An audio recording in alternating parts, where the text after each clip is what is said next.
What I really like about these is the robustness of the model. The weight is quite substantial. Hi there to you, I'm Jennifer Kirk, welcoming you back to the channel up here in the loft on Weir Yard. I hope I find you well, and today, well, it's finally come. We've finally stepped out across the ocean to review some models from the US market. Now, I'm really grateful for Robert Steers of the San Juan Model Company and American Limited Models, who's very kindly sent over a set of 6 of their special commission bogie tank wagons, and I'm really interested to see these because I am a big secret fan of American railroad modelling. It's an area that's actually been a huge inspiration for me. Anybody who knows me knows that actually one of my most influential layouts that I've come across, I still got a copy of the article in Continental Modeler from about nearly 20 years ago. It's Federal Street Yard, and that actually seeing that in print really showed me that there was a much better way of doing modelling other than what I guess we'd become used to at the time here in the UK.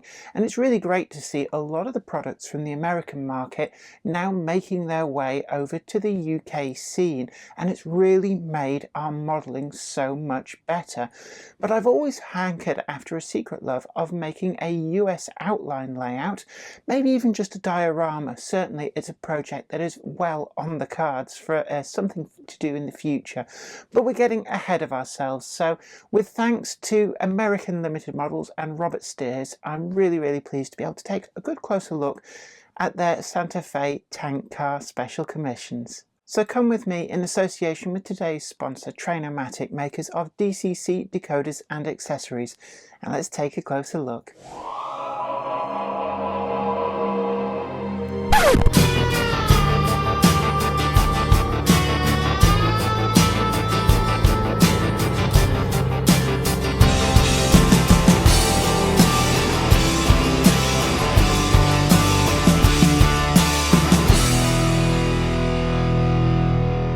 I'm really grateful to Robert Steers from the San Juan Model Company, Grantline Models and American Limited Models. It's very kindly entrusted to somewhere in the Postal Service across the Atlantic a number of their models. Now, these have had quite a journey, and actually it was quite difficult trying to get these over here in COVID times.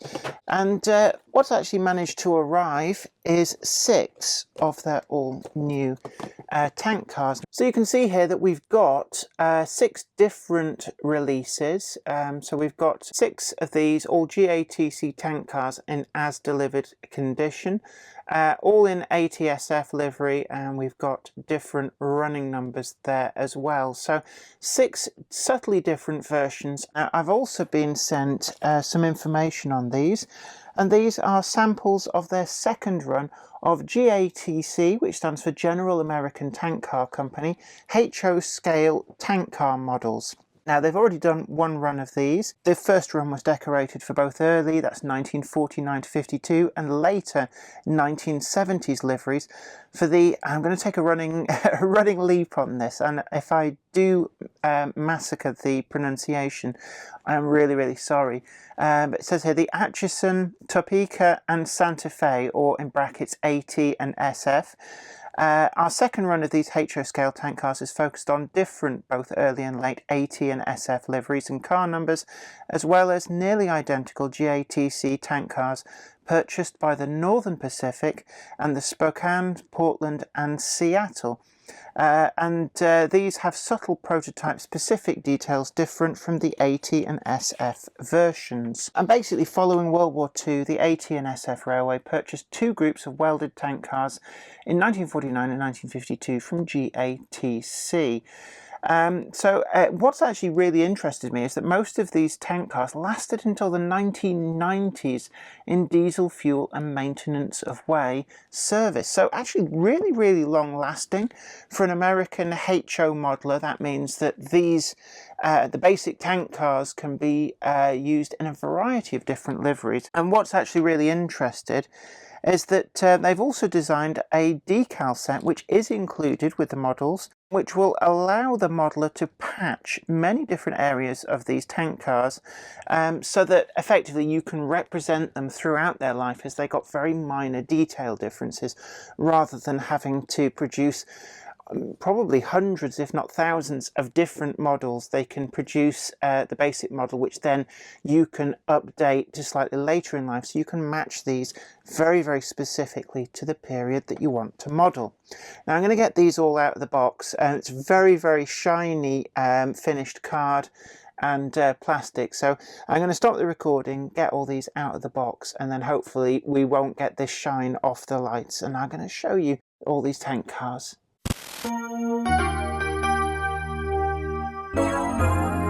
So I've got them all out of the boxes now, and I'm just going to lay these out on the board.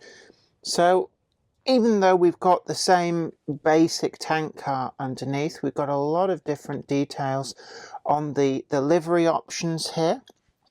So what I like about this is that there's a lot of variation even between what are ostensibly the same tank cars in the same company livery, and I suppose that does reflect the fact that there's always going to be some variety as they go through repairs, and also in terms of what traffic flows that they were put on. There's also in one of these boxes, we've got some extra little detail parts as well that I'll just show you. That was in one of the tank car boxes, so I might investigate those in a bit. What I do like, and hopefully it won't shine too much on camera, on the backs of the boxes you can see there we've got this superb line drawing of the side elevation of the tank car, and we've also got as well on there some pictures of some of the other tank cars that are available. I really like this light coloured one as well, that looks really, really nice. And then on the other side too we've got a number of different tank car liveries as well, so it gives you an idea on the box what else is available in the range. Now these 6 are all lettered up for the ATSF. We've got 3 of them here as well. We've got the Santa Fe written on there too. And what I really, really like about these is the robustness of the model. Even just handling these to get them out of the box, the weight is quite substantial. You know, when you'd look at something like this and you'd think, you know, it's going to be quite spindly, it's going to be quite light. But there's actually an awful lot of weight on these, and that really does go into making them really, really reliable runners. I've had them running up here on Weir Yard through all the point work, and actually they've coped incredibly well. Now they might look out of place on a UK outline layout, but it's really what I've got available, and it's just really made me think, you know, I really do want to build a US outline railroad model, even if it's just a diorama that I can photograph models on. I think it would be a really amazing project. Now, one of the other things as well, which is quite obvious to me with these, is that we've got a variety of different detail options between different releases. So if I take one of these 3 from over here and show you it compared to this one, you can see on this we've got this kind of wire along the side. There's no walkway. But on this particular livery, we've got this very, very fine etched metal grille, and you can see right through there, and it's not fragile. This is what's really impressing me, is that is actually taking a lot of punishment with me even just holding the wagon by that. Probably not recommended, but they are standing up to the handling with the greatest of ease. And when you bear in mind, these have actually made 2 trips across the Atlantic Ocean. The first time they were sent, unfortunately, the courier decided to sit on them for a couple of months and then send them back for reasons that we still don't know. So they then made a second trip across the Atlantic, and they did make it the second time. So these are incredibly well travelled, but there is nothing that's fallen off them in the boxes, and it's really impressive that they've stood up to all of that extensive travelling with not even a scratch on them. There's no parts out of place, none of this detail has become loose, so it's a really durable model. The actual livery application is really quite nice and sharp. So you can see here, this particular one, we've got with these very, very vivid coloured bands, presumably so that from a distance it's very, very obvious what's in these tank cars. We've got lettered up there as solvent, and I'm assuming that in American railroad practice, this double luminous orange with the grey stripe in between is something that is used quite commonly. If I look to one of the other tank wagons as well, we've got car journal oil, and that's just got a plain orange stripe. I do love that font as well, that stencil font. You see that in a lot of UK wagons as well, and it quite literally is they have a stencil and just spray paint through it, which gives that effect. Let's look to some of the other different versions. So picking the next wagon, this is diesel fuel oil with this kind of grey stripe. I do like it. It just means that you can identify from a distance exactly what's in a train. I'm guessing that's to do with so that emergency responders can tell immediately what's in a derailed track car, something like that. We've also got yellow, and that's gasoline. Should I say petrol for the UK audience, but certainly gasoline. And you can also see all of that lettering we've got on there, and you can also see these straps that hold down the tank barrel to the chassis. All lovely modelled, so much detail.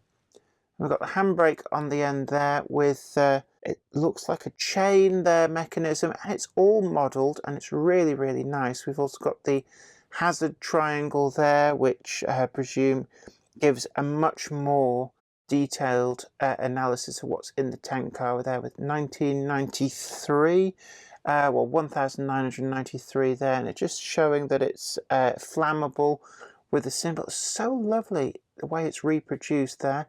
Of course, this tank wagon, 16,102 gallons. We've got the running number. There's a lot of quite subtle detail, so I'm just interested actually. So we've got the lozenge there, 1993, that's for the gasoline tanker. And we've got, it just says flammable. This is the solvent.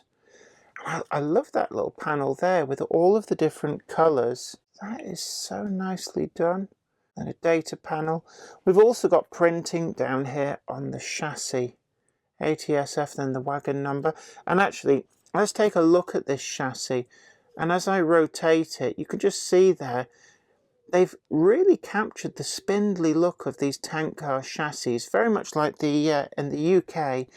We have the TEA tankers, the very long bogie tankers, and they have a similarly spindly type chassis, which can often be quite difficult to reproduce in model form because you've still got to have the strength to the model. You've got to get the weight in there somehow, but they've actually managed to get all of that in here without compromising the detail. And that is a very complex brake rigging going on there. They're all separately applied parts. They're a kind of springy plastic by the feel of it. And that is so nicely done, even down to, you can see there's sort of like the chain adjustment on the linkage. It's really nicely reproduced. And again, you can see that metal walkway. I'm really loving that. That's probably, if there's one part that really stands out to me, it's those etched metal walkways. We've also got etched metal ladders with correct rivet detail.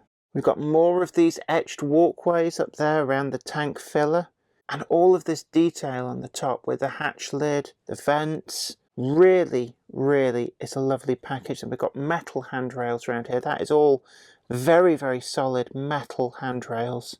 Really impressed.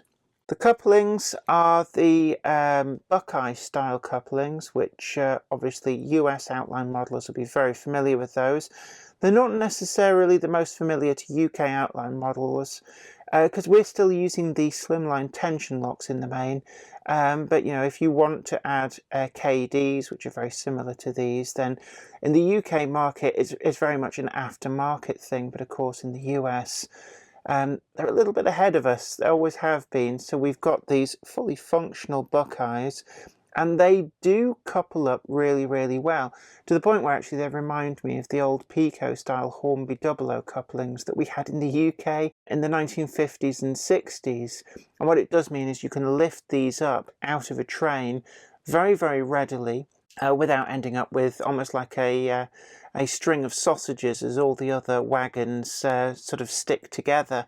It just means you just lift them straight up out of a train, but they are automatic coupling too, which is really, really nice. So as a coupling system, I really do like them.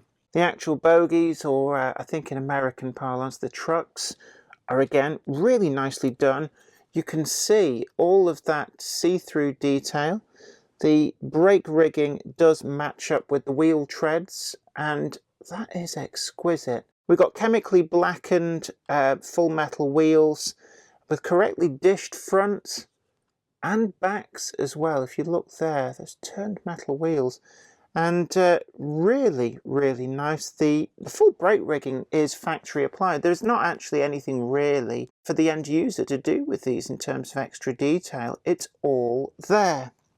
So looking through these, again, we've got all of the detail on the livery application that's applicable to each of the different liveries. These are really, really nice. I'm not sure whether, I suspect that these would have probably run in block trains, but from a modeller's perspective, it's nice to have this different variety. And from a detail perspective, it is so nice to see the different walkways that are modelled. So we've got just two different distinct types in amongst all of these. Now I'm going to put them on the track. We're going to get them running. And because I don't have any US outline locomotives, what I've actually chosen to do is use my Hellion Class 15. The reason for this is because the Class 15s and the Class 16s were to the road switcher layout there, with the cab slightly off one end, and that's a common layout in US practice, so it's the most US looking locomotive that I own. I do intend to rectify that, and I would love to expand my US outline collection because these models are exquisite. But I'm going to set them up in a train behind this locomotive, and let's just show them running.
I'm going to turn now to the scores.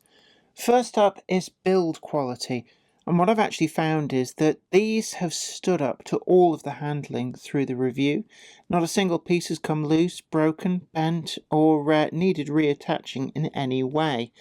What makes these even more amazing is that they've stood up well to not one but two trips across the Atlantic because of issues with the postal system that caused them to be sent over and then sent back for no real good reason to then be sent again. So they've stood up incredibly well to that journey and the handling. So I've got no qualms with giving them the full 10 out of 10. Next up is running quality. I've had them running now on Weir Yard for quite some time, and on the main running tracks they are absolutely fault-free, handling all manner of point work, crossings, points, even double slips with not a single derailment whatsoever. I did try them on the innermost loop, which includes track curvature even down to just below radius 1 at one point. And whilst they did handle the majority of that, including the gradients, pretty well, I did find that where there was a twist and a gradient on a curve, the leading wheel of the front bogie did tend to ride up and flange climb. So not quite of a full 10 out of 10, but certainly deserving of a 9.8. When it comes to innovation, I really like all these etched metal parts.